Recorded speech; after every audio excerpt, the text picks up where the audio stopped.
but 4 days of canoe travel in the wilds of North Quebec had begun to rasp it. On this, their forced stop on the bank of the river to camp for the night. He lost control, and for a few moments stood and spoke to his 2 companions in blistering terms. His black eyes snapped, and his darkly unshaven, handsome young face worked as he spoke. The 2 biologists listened to him without reply at first. Gray's blonde young countenance was indignant but wooden. The older biologist just listened impassively with his gray eyes level on Ross's angry face. When Ross stopped for breath, Wooden's calm voice struck in. "Are you finished?" Ross gulped as though about to resume his tirade, then abruptly got hold of himself. "Yes, I'm finished," said sullenly. "Then listen to me," said Wooden, like a middle-aged father admonishing a sulky child. "You're working yourself up for nothing.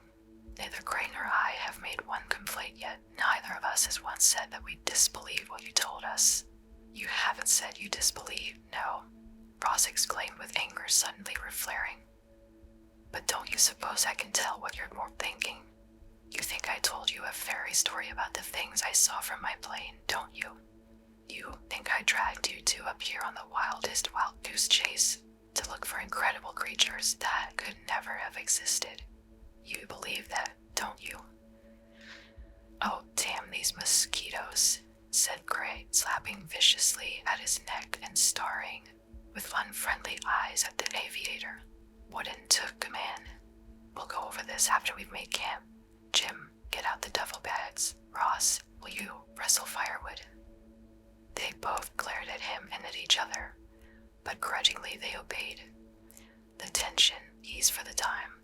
By the time darkness fell on the little riverside clearing, the canoe was drawn up on the bank.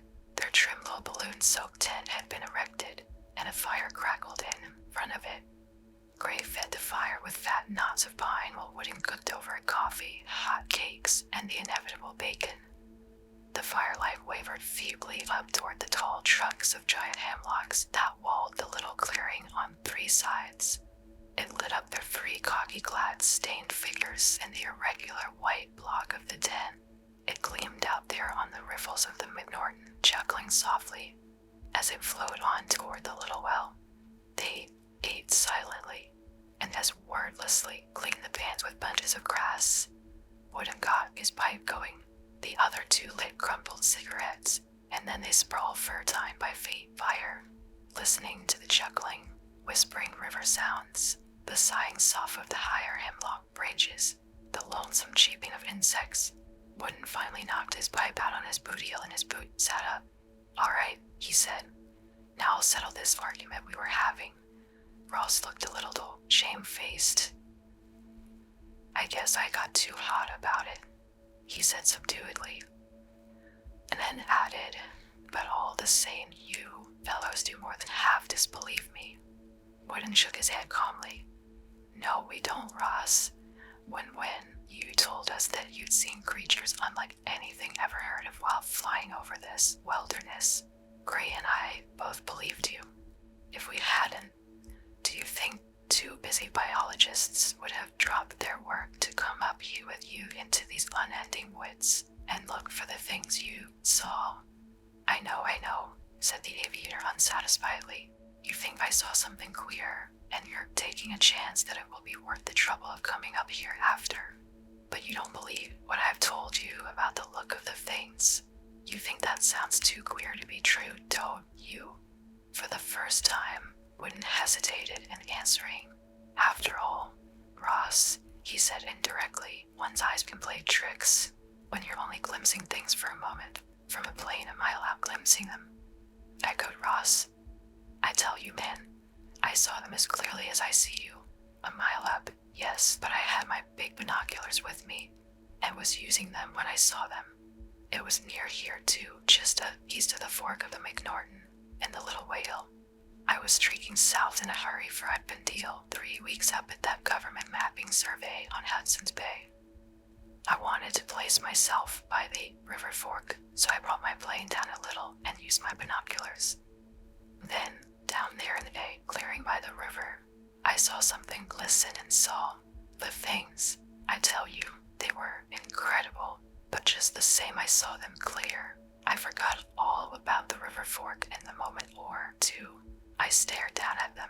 They were big, glistening things like heaps of shining jelly, so translucent that I could see the ground through them. There were at least a dozen of them, and when I saw them, they were gliding across that little clearing, a floating, flowing movement. Then they disappeared under the trees. If there'd been a clearing big enough to land in within 100 miles, I'd have landed and looked for them. But there wasn't, and I had to go on.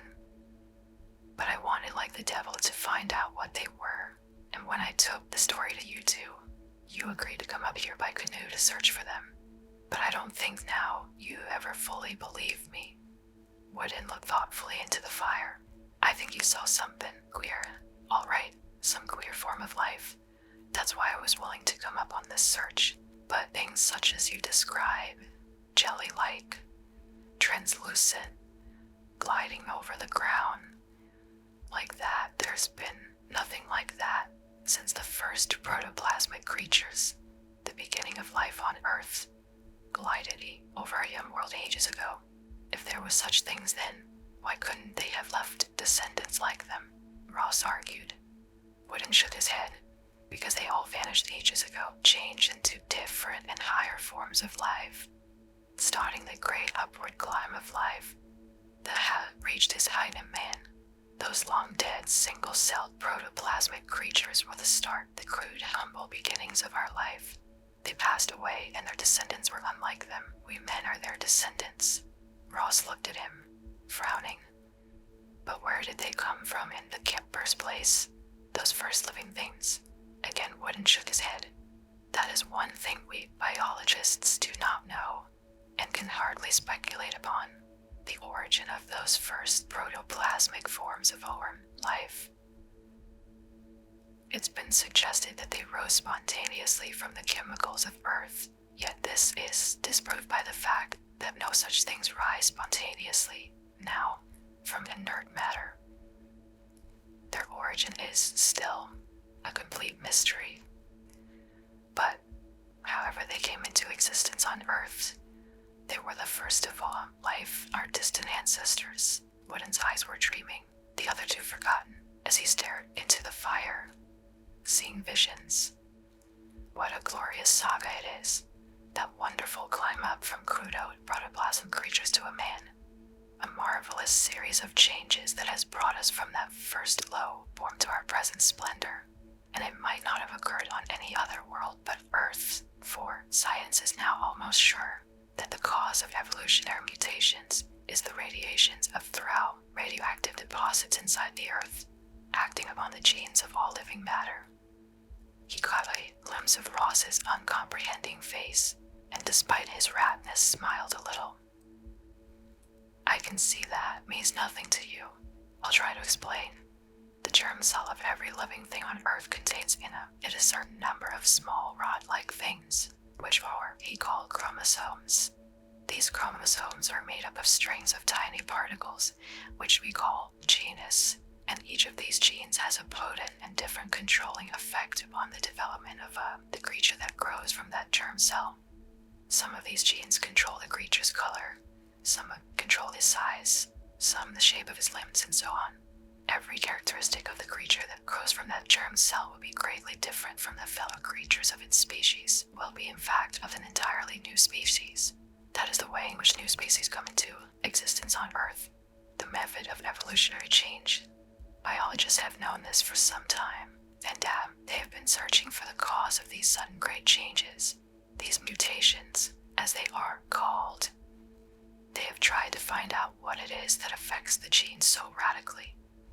They have found experimentally that X-rays and chemical rays of various kinds, when turned upon the genes of a germ cell, will change them greatly, and the creature that grows from that germ cell will thus be a greatly changed creature, a mutant.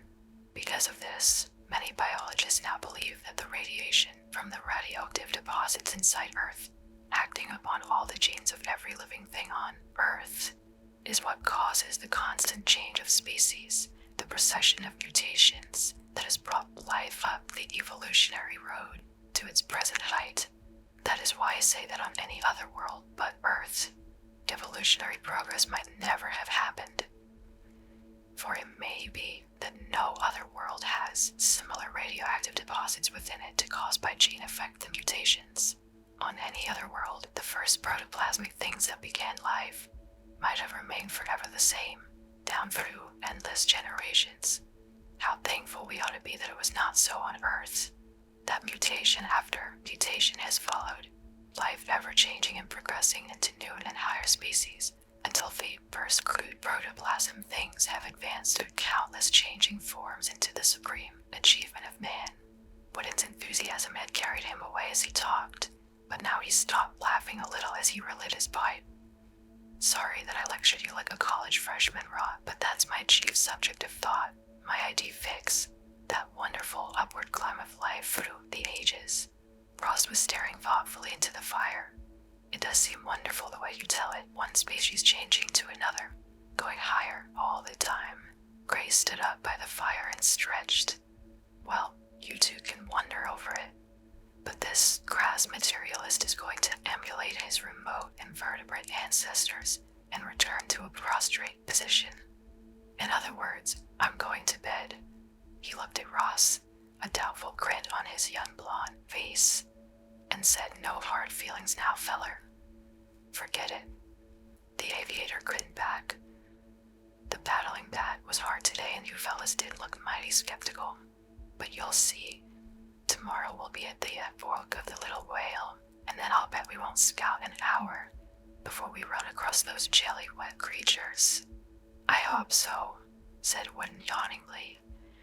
"Then we'll see just how good your eyesight is from a mile up, and whether you've yanked two respectable scientists up here for nothing." Later, as he lay in his blankets in the little tent, listening to Gray and Ross snore, and looking sleepily out at the glowing fire embers, Woodin wondered again about that. What had Ross actually seen, and then that fleeting glimpse from his speeding plane? Something queer. Woodin was sure of that. So sure that he'd come on this hard trip to find it. But what exactly? Not protoplasmic things such as he described. That couldn't be, of course. Or could it? If things like that had existed once, why couldn't they? Couldn't they? Woodin didn't know he'd been sleeping until he was awakened by Gray's cry. It wasn't a nice cry. It was the hoarse yell of someone suddenly assaulted by bone-freezing terror. He opened his eyes at that cry to see the incredible looming against the stars in the open door of the tent. A dark, amorphous mass hummed there in the opening, glistening all over in the starlight, and gliding into the tent. Behind it were authors like it. Things happened very quickly. Then, they seemed to Woodin to happen not consecutively, but in a succession of swift, clicking scenes like the successive pictures of a motion picture film. Gray's pistol roared red flame at the burst viscous monster entering the tent, and the momentary flash showed the looming, glistening bolt of the thing, and Gray's panic-frozen face, and Ross clawing in his blankets for his pistol. Then that scene was over, and instantly there was another one. Gray and Ross both stiffening, suddenly though petrified, both falling heavily over. Woodin knew they were both dead now, but didn't know how he knew it. The glistening monsters were coming on into the tent. He ripped up the wall of the wall tent and plunged out into the cold starlight of the clearing. He ran 3 steps. He didn't know in what direction, and then he stopped. Didn't know why he stopped dead, but he did. He stood there, his brain desperately urging his limb to fly, but his limbs would not obey. He couldn't even turn, could not move a muscle of his body. He stood, his face toward the starlit gleam of the river, stricken by a strange and utter paralysis. Woodin heard rustling, gliding movements in the tent behind him. Now from behind, there came into the line of his vision several of the glistening things.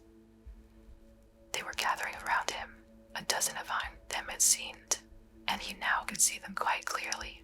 They weren't nightmares, no. They were real, as real. Boys here around him hummed amorphous masses of viscous translucent jelly.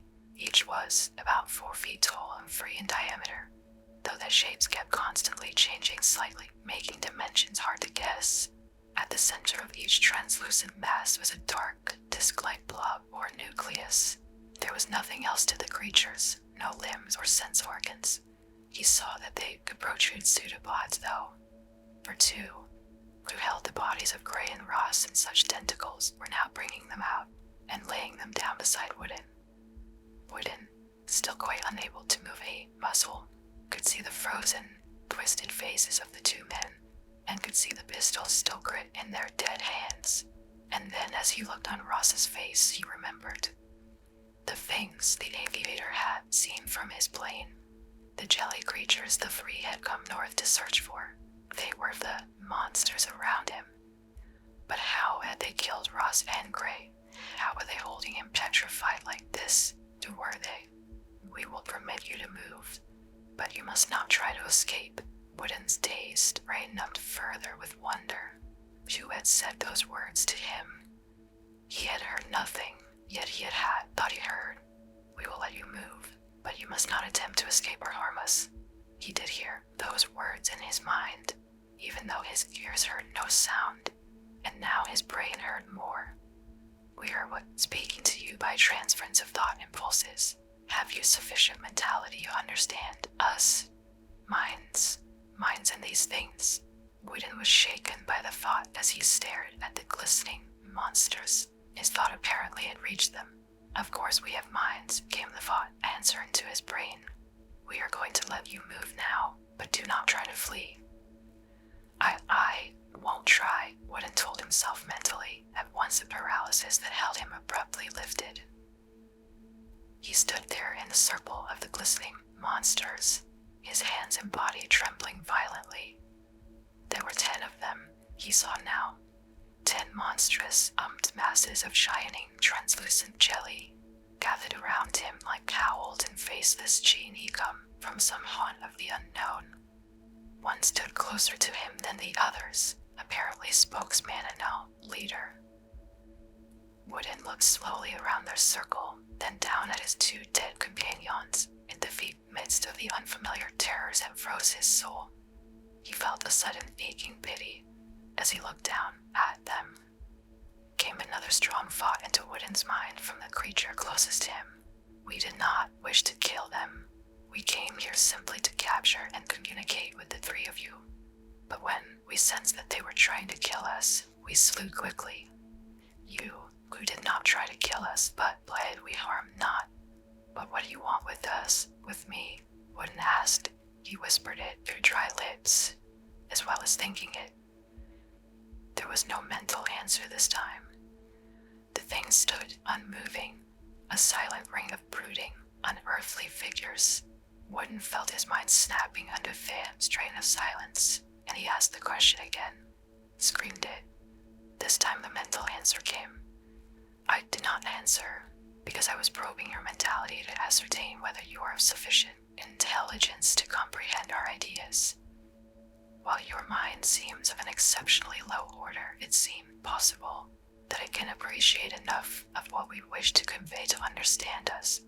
Before beginning, however, I warn you again that it is quite impossible for you to escape or to harm any of us, and that attempts to do so will result disastrously for you. It is apparent you know nothing of mental energy, so I will inform you that your 2 fellow creatures were killed by the sheer power of our wills, and that your muscles were held unresponsive to your brain's commands by the same power. By our mental energy, we could completely annihilate your body if we chose. There was a pause, and in that little space of silence, Wooden's dazed brain clutched desperately for sanity. Steadiness. Then came again that mental voice that seemed so like a real voice speaking in his brain. We are children of a galaxy whose name, as nearly as it can be approximated in your tongue, is Arctur. The galaxy of Arctur lies so many million light years from this galaxy that it is far around the curve of the sphere of the free-time and the eternal cosmos. We came to dominance in that galaxy long ages ago, for we were creatures who could utilize our mental energy for transport, for physical power, for producing almost any effect we required. Because of this, we rapidly conquered and colonized that galaxy, traveling from sun to sun without need of any vehicle. Having brought all the matter of the galaxy Arctar under our control, we looked out upon the realms beyond. There are approximately 1,000 million galaxies in the three-dimensional cosmos, and it seemed fitting to us that we should colonize them all, so that all matter in the cosmos should in time be brought under our control. Our first step was to proliferate our numbers, so as to multiply our number to that required for the great task of a colonization of the cosmos. This was not difficult, since, of course, reproduction with us is a matter of mere fission. When the requisite number of us were ready, they were divided into 4 forces. Then the whole sphere of a three-dimensional cosmos was ordered out among those 4 forces. Each was to colonize its division of the cosmos, and so in their tremendous hosts, they set out from Arctar in 4 different directions. A part of one of these forces came to this galaxy of yours eons ago and spread out deliberately to colonize all its habitable worlds. All this took great lengths of time, of course, but our lives are of length vastly exceeding yours, and we comprehend that racial achievement is everything, and individual achievement is nothing. In the colonization of this galaxy, a force of several million Octarians came to this particular sun, and finding but this spot, one planet of its 9 nearer worlds habitable, settled here. Now it has been the rule that the colonists of all these worlds throughout the cosmos have kept in communication with the original home of our race, the galaxy Arctar. In that way, our people, who now hold the whole cosmos, are able to concentrate at one point all their knowledge and power, and from that point go forth commands that shape great projects for the cosmos. But from this world, no communications have ever been received since shortly after the force of colonizing Arctarians came here. When this was first noted, the matter was deferred, it being thought that within a few more million years, reports would surely be made from this world too. But so no word came until after more than 1,000 million years of this silence. The directing council at Bayar Kitar ordered an expedition sent to this world to ascertain the reason for such silence on the part of its colonists. We 10 formed that expedition, and we started from one of the worlds of the sun, called Sirius, a short distance from your own sun, where we too are colonists. We were ordered to come with full speed to this world and ascertain why its colonists had made no report. So, wafting ourselves by mental energy through the void, we crossed the span from sun to sun, and a few days ago arrived on your world. Imagine our perplexity when we floated down here on your world, instead of a world peopled in every square mile by Arctarians like ourselves, descended from the original colonists, a world completely under their mental control. We find a planet that is largely a wilderness of weird forms of life. We remained at this spot where we had landed, and for some time sent our vision forth and scanned this whole globe mentally. And our perplexity increased, for never had we seen such grotesque and degraded forms of life as presented themselves to us, and not one Arctarian was to be seen on this whole planet. This has sorely perplexed us, for what could have done away with the Arctarians who colonized this world? Our mighty colonists and their descendants surely could never have been overcome and destroyed by the pitifully weak mentalities that now inhabit this globe. Yet where, when are they? That is why we sought to seize you and your companions. Low as we knew your mentalities must be, it seemed that surely even such as you would know what had become of our colonists who once inhabited this world. The thought stream paused a moment, then raced into Wooden's mind with a clear question. Have you not some knowledge of what became of our colonists? Some clue as to their strange disappearance? The numbed biologist found himself shaking his head slowly. I never heard before of such creatures as you, such minds. They never existed on Earth that we know of, and we now know almost all of the history of her. Impossible, exclaimed the thought of the Arctarian leader. Surely you must have some knowledge of our mighty people if you know all the history of this planet. From another Arterian's mind came a thought directed at the leader, but impinging indirectly on Wooden's brain. Why not examine parts of the planet for this creature's brain and see what we can see for ourselves? An excellent idea, exclaimed the leader. His mentality will be easy enough to probe. What are you going to do? Cried Wooden shrilly, panic edging his voice. The answering thoughts were calming, reassuring. Nothing that will harm you in the least. We are simply going to probe your racial past by unlocking the inherited memories of your brain. In the unused cells of your brain, by impressed inherited racial memories that go back to your remotest ancestors. By our mental power of command, we shall make those buried memories temporarily dominant and vivid in your mind.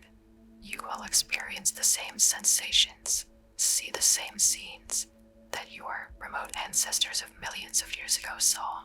And we, here around you, can read your mind as we now do. And so see what you are seeing, looking into the past of this planet. There is no danger. Physically, you will remain standing here, but mentally you will leap back across the ages. We shall first push your mind back to a time, approximating that when our colonists came to this world to do what happened to them. No sooner had this thought impinged on Wooden's mind than the starlit scene around him, the hummed masses of the Arterians, suddenly vanished, and his consciousness seemed whirling through gray mist. He knew that physically he was not moving, yet mentally he had a sense of terrific velocity of motion. It was as though his mind was whirling across unthinkable gulfs, his brain expanding. Then abruptly the gray mists cleared. A strange new scene took hazy form inside Wooden's mind. It was a scene that he sensed, not saw. By other senses and sight did it present itself to his mind, yet it was none the less real and vivid. He looked with those strange senses upon a strange earth, a world of gray seas and harsh continents of rock without any speck of life upon them. The skies were heavily clouded, and rain fell continually. Down upon that world, Wooden felt himself dropping, with a host of weird companions.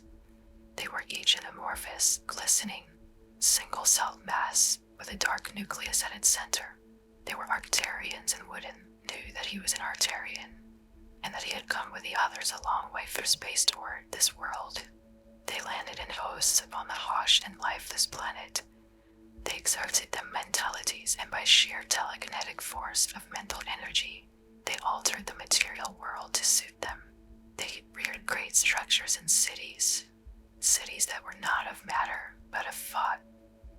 He realized a vast-ordered massive inquiry, investigation, experiment, and communication, but all beyond his present human mind and motives and achievement, abruptly all dissolved in gray mists again. The mists cleared almost at once, and now Wooden looked on another scene. It was later in time, this one, and now Wooden saw that time had worked strange changes upon the hosts of Arcturians, of which he still was one. They had changed from unicellular to multicellular beings, and they were no longer all the same. Some were sessile, fixed in one spot, others mobile. Some betrayed a tendency toward the water, others toward the land. Something had changed the bodily form of the Arcturians as generations passed, bridging them out in different lines. The strange degeneration of their bodies had been accompanied by a kindred degeneration of their minds. Wooden sensed that. In the thought cities, the ordered process of search for knowledge and power had become confused, chaotic, and the thought cities themselves were vanishing, the full Arcturians having no longer sufficient mental energy to maintain them. The Arcturians were trying to ascertain what was causing the strange bodily and mental degeneration in them. They thought it was something that was affecting the genes of their bodies, but what it was they could not guess. On no other world had they ever degenerated so. That scene passed rapidly into another much later. Wooden now saw the scene, for by then the ancestor, whose mind he looked through, had developed eyes. And developed eyes, he saw that the degeneration had now gone far. The Arcturians' multicellular bodies more and more stricken by the diseases of complexity and diversification. The last of the fought cities now were gone.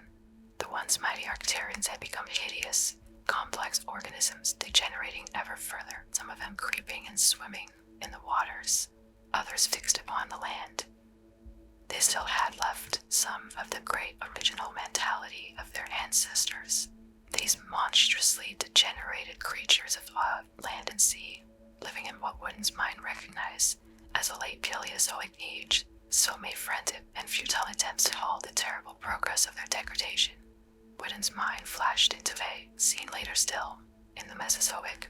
Now the spreading degeneration had made of the descendants of a descendant, the colonists, a still more horrible group of races. Great webbed and scaled and taloned creatures they were now, reptiles living in land and water. Even these incredibly changed creatures possessed a faint remnant of their ancestors' mental power. They made vain attempts to communicate with Arcturians far on other worlds of distant suns to apprise them of their plight, but their minds were now too weak. There followed a scene in the Cenozoic. The reptiles had become mammals. The downward progress of the Arcturians had gone further. Now only the merest shreds of the original mentality remained in these degraded descendants, and now this pitiful posterity had produced a species even more foolish and lacking in mental power than any before. Ground apes that roamed the gold plain and chattering, quarreling backs. The last shreds of Arcturian inheritance, the ancient instincts toward dignity and in cleanliness and forbearance had faded out of these creatures, and then a last picture filled Wooden's brain. It was the world of the present day, the world he had seen through his own eyes, but now he saw and understood it, as he never had before, a world in which degeneration had gone to the utmost limit.